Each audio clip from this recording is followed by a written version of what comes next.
Rais wa Zanzibar na mwenyekiti wa Baraza la Mapinduzi Dr. Hussein Ali Mwinyi amesema serikali inahitaji wawekezaji watakaowekeza miradi na kuwanufaisha wananchi pamoja na kuinua ustawi wao. Rais Dr. Mwinyi ametoa tamko hilo alipofungua diko la Mazizini mkoa wa Mjini Magharibi, ikiwa ni shamra za maadhimisho ya miaka 62 ya mapinduzi ya Zanzibar. Nimshukuru kwa dhati mfadhili wetu Bwana Nadhim, alikuja kwangu wakati anataka kujenga hoteli yake hapa.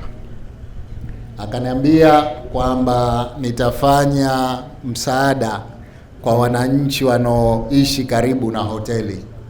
Mnasemaje, tufanye kitu gani? Tukakubaliana kwamba ajenge hili diko au soko la samaki, lakini vile vile atujengee msikiti ambao utatumika na wavuvi pamoja na wananchi wa maeneo haya. Leo ameniita rasmi kuja kufungua kile ambacho aliniahidi. Kwa hivyo mimi nichukue fursa hii kumshukuru kwa dhati. Mwenyezi Mungu amlipe kila la kheri kwa mambo mazuri anayotufanyia. Natamani laiti madiko yetu yote hapa Zanzibar yangekuwa kama hili. Zuri kabisa, safi, la kisasa, na sehemu hii imebadilika. Haikuwa hivi. Sehemu imekuwa nzuri, ilikuwa kama vile pale. Lakini sasa tuko namna hii. Ni matarajio yangu kwamba tutaitunza soko letu hili, tutatunza msikiti wetu, na wananchi wa hapa wote watapata mazingira mazuri ya kutumia. Leo hili halijafanywa na serikali. Imefanywa na ndugu yetu ambaye ni mwekezaji. Hapa ametusaidia mambo mawili. Kwanza, anawekeza hoteli kubwa hapa. Lakini pili, anawasaidia wananchi katika eneo analowekeza. Na hawa ndio wawekezaji tunawataka.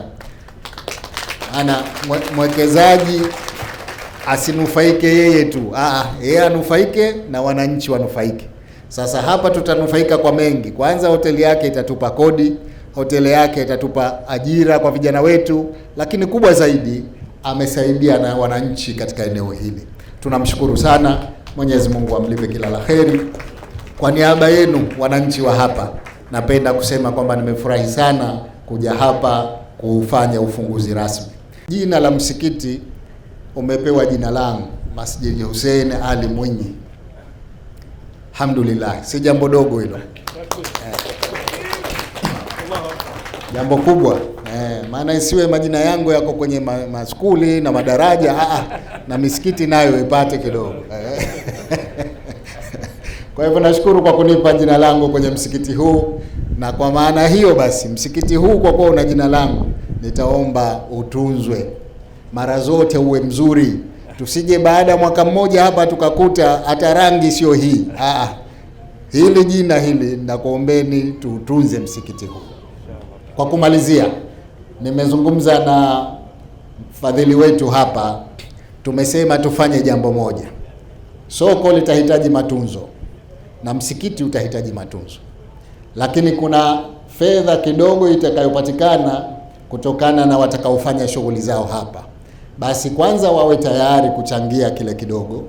La pili, hicho kidogo kitakachopatikana kitumike katika utunzaji wa soko letu na msikiti wetu. Mwenyewe mwenye mali karidhia hilo, na mimi nimeridhia hilo. Kwa hivyo ninawakabidhi wizara husika ya masuala haya ya uchumi wa bluu, lakini na ofisi ya Mufti, kwamba ofisi ya Mufti tuwakabidhi msikiti wausimamie na wautunze, na uchumi wa bluu tuwakabidhi diko hili walisimamie na walitunze, na chochote kinachopatikana hapa kitumike katika utunzaji wa mambo haya mawili ambayo leo tumekabidhiwa. Naye mwakilishi wa jimbo la Kiembe Samaki amempongeza Rais Dr. Mwinyi kwa kuweka mazingira bora ya uwekezaji yanayowavutia wawekezaji na kuwasihi wananchi kuiunga mkono serikali. Mheshimiwa Rais leo amekuja kuzindua majengo mawili, moja diko la kisasa ambalo kama naliona liko nyuma yangu, lakini ya pili pia msikiti mkubwa ambao umejengwa kwa ajili ya wananchi wa eneo hili. Na leo tunamshukuru sana Mheshimiwa Rais wa Zanzibar na mwenyekiti wa Baraza la Mapinduzi Dr. Hussein Ali Mwinyi, amekuja kuzindua rasmi na amekuja kukabidhi diko kwa Wizara ya Uchumi wa Bluu na msikiti ofisi ya Mufti. Lakini pia msikiti huu umepewa jina lake Masjid Dr. Hussein Ali Mwinyi, na amewataka wananchi waendelee kutumia huduma hizi, lakini pia amewataka wananchi wazitunze huduma hizi na wananchi pia waweke usafi katika maeneo haya. Napenda kuwashajiisha vijana wananchi waendelee kushirikiana na serikali, waendelee kufanya kazi serikali na waendelee pia kujituma. Nafasi zinakuja nyingi na fursa zinakuja nyingi, kwa hivyo kila tukifanya kazi kwa pamoja na mengi mazuri yatazidi kuja. Jenga msikiti na akasema tuendelee kidogo tujenge na soko. Sasa soko si one floor, two floors. Mheshimiwa daima anasema katika kazi nyingi si muhimu kujenga, muhimu bado kutunza. Kwa hivyo Mheshimiwa, kwa ridha yako tutaomba wewe labda utoe ridha yako, labda maktaba mufti wachukue waendeleze. Hizi ni ripoti za ASAM Online TV. Abdullahi Abdullah, ASAM Online TV.